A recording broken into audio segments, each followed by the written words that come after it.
All right, so now that we have a little bit of understanding of how APR works in the table, we did a couple of examples that had a little bit more information. You have to do a little bit more work to get there.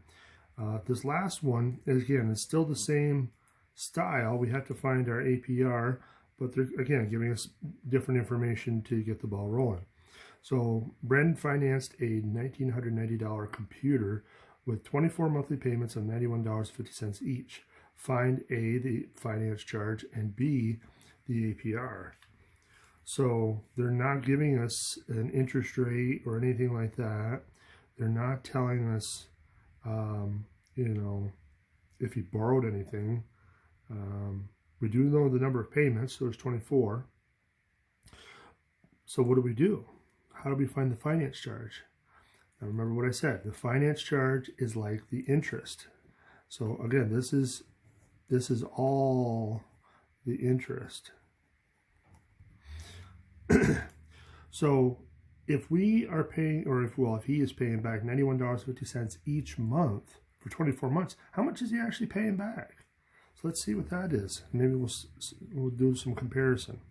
Okay, so we have $91.50 times 24 equals what?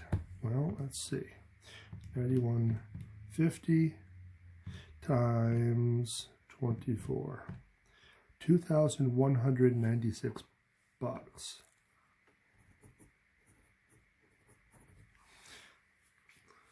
Well, that's a heck of a lot more than that. So why?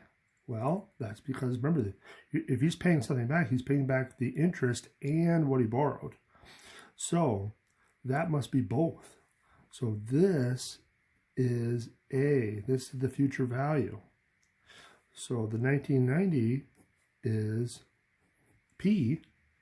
So what was the relationship between the interest, principal, and the future? So remember, we got A equals P plus I, or I equals A minus P. All we're doing is subtracting P from both sides. So this is what we're going to use to find the interest, because that's the finance charge. So in this case, we got 2196 minus 1990. Let's see what that is. Minus 1990, 206. So $206 is the finance charge. So that's part A. So that's part A, to find the finance charge. But now we still got to find the APR. So now we need that finance charge per $100 scenario. So do we know all that information? Well, we know the finance charge. That goes on top. So 206. And he didn't put a down payment or anything like that. So that is what he borrowed. That's the amount financed.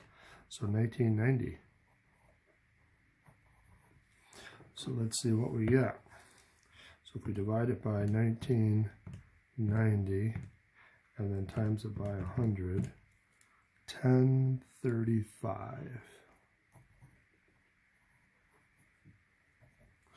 And again, we want to include or group with it the number of payments, so 24. All right, so now we got to go back to our table. So our table, we want 24 payments, 1035. Well, 1035 is kind of in the middle here. Let's see which one it's closer to. Well, 1075 minus 1035, well, 40 cents. Okay, so 1035 minus 1019, 16 cents. So it's closer to the 1019. So that means it's 9.5%. So 9.5.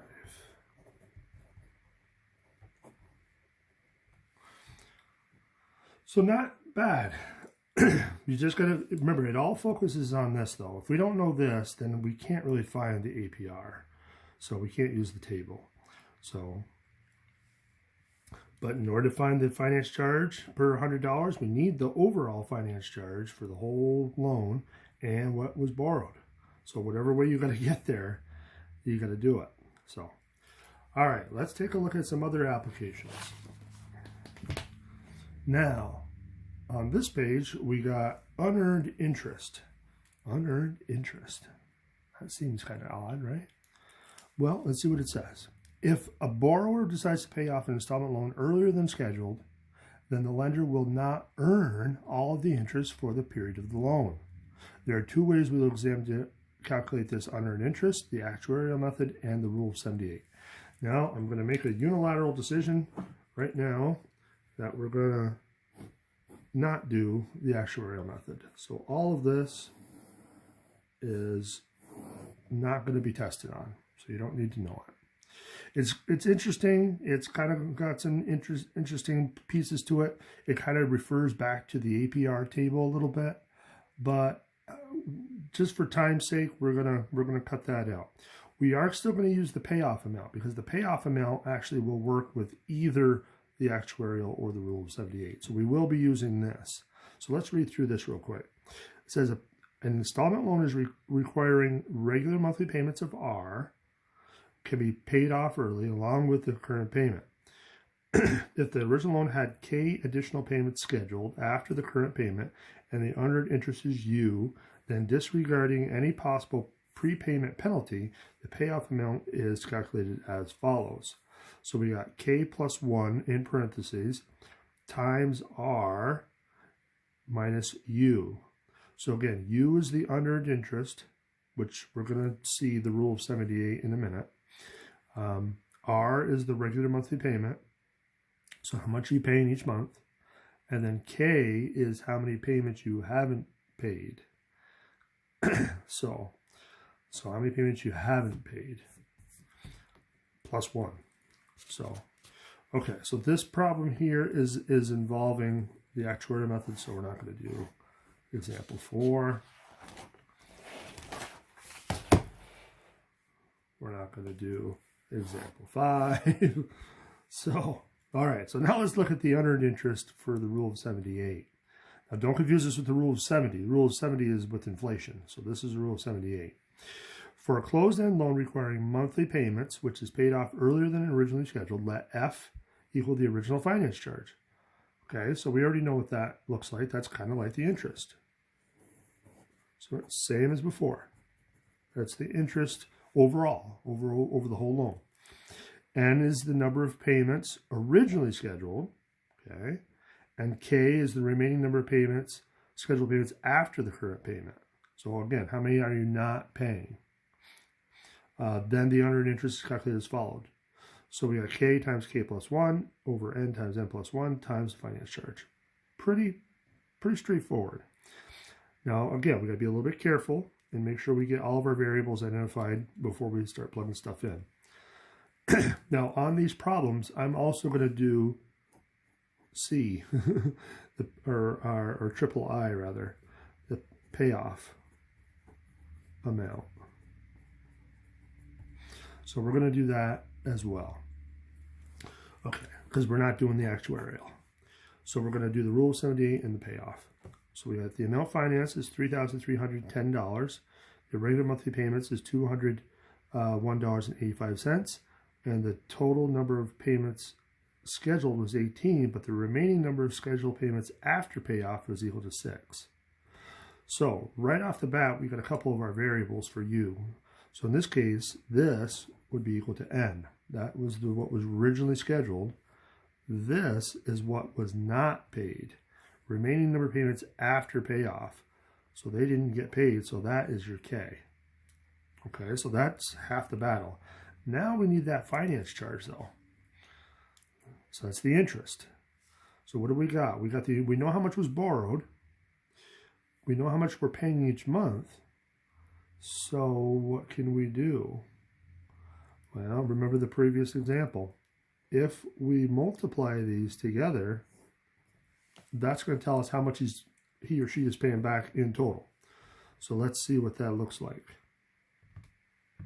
201.85 times 18 equals $3,633.30. So 201.85 times 18, 3633.30. So again, remember, this is A, that's the future. So we need to find out what the interest is, so we got to subtract. So if we subtract 3310, now that looks like 323.30. So that is the finance charge. So that's F in this case. So now we're home free. So for finding the unearned interest, we got our K times K plus 1 over N times N plus 1 times 323.30. Now you can kind of do this all in one step on your calculator, but be very careful. Make sure you use parentheses and spots. And I like to think of this as being over 1, because then you got 3 numbers in the top. 6 times 7 times that. So 6 times 7 times 323.3 equals that. So that's the entire numerator. The bottom is 18 times 19, so we want to divide it by, we got to be careful. We want to make sure we multiply first and then divide second. So we want to use parentheses. So 18 times 19, close the parentheses. So that's what 18 times 19 is. And we've already got the division in there, so we just hit equals. So $39.70.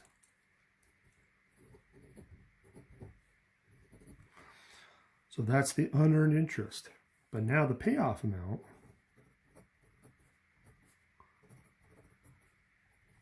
so remember that was K plus 1 times R minus U. So we still have the same K. K is 6. R we knew was 201.85. And now we know what U is.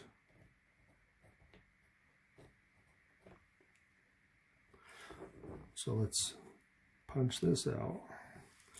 So 7 times 201.85 equals that, minus 39.7 equals. So 1373.25. So just to kind of round out the picture here, okay, so this person borrowed $3,310 to buy something, agreed to terms that basically says the person has to pay $201.85 for 18 months to pay it off. So they're paying actually interest of $323.30. But the person came into some money and said, hey, I'm going to pay off this loan early. I don't want to pay it for 18 months. I'm going to pay it off after a year, after 12 months. So 6 months is not getting paid to the lender. So they're missing out on that interest because he or she's paying it off early. So by paying it off early, they're saving themselves about $40 in interest. But in order to save that $40 in interest, the person had to have enough money to pay off the rest of the loan, those 6 months of payments essentially, which equates to $1,373.25. So in order to save $40, the person had to shell out over $1,300, almost $1,400 in one payment to pay it off.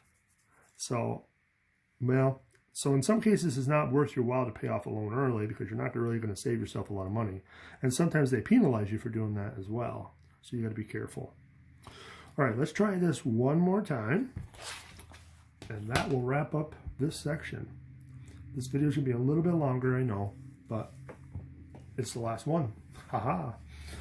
All right, so we got the amount financed, we got the regular monthly payments, we got the total payments scheduled, and the remaining scheduled payments after payoff. So again, this was N, this was K, this is technically R, and the amount financed. So again, this is what you're borrowing. Now, we first needed to multiply, right, to see how much the person's paying back in total. So 641.58 times 60. So 641.58 times 60, $38,494.80.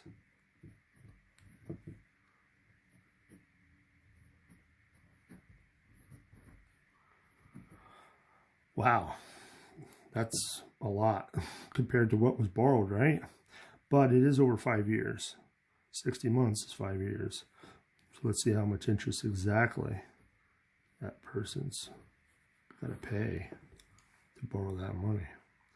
Minus 29,850 equals $8,644.80. So that is the interest, but remember we said that's finance charge, so that's F. Okay, so now we have that. So what was next? Do we have everything we need to find U? I think we do. So we got K, so that's 12, and then multiply it by 12 plus 1 over 60 times 60 plus 1 times your 86, 44.80. Well, since I already got that in there, I'm going to multiply it by 12 and by 13. So that's the top. And then we want to divide it by the product of 60 times 61. And then equals. So that's going to give you $368.47 once we round up. Not too bad, saving almost 400 bucks, over half a payment. So that's pretty nice to save. But how much do you got to pay to save that money? Let's see. So we got our, again, K plus 1 times R minus U. So K is 12 times 641.58 minus 368.47. So 13 times 641.58 is that, minus 368.47. Boy, 7972.07. So in order to save that $368 and change, you got to shell out almost 8 grand. But this was a pretty big loan. So, I mean, you're paying over 8 grand in interest on this loan. So, all right, this video is getting kind of long, so we're going to stop there. But that is the last video for our new material. Alrighty, we'll see you on the flip side.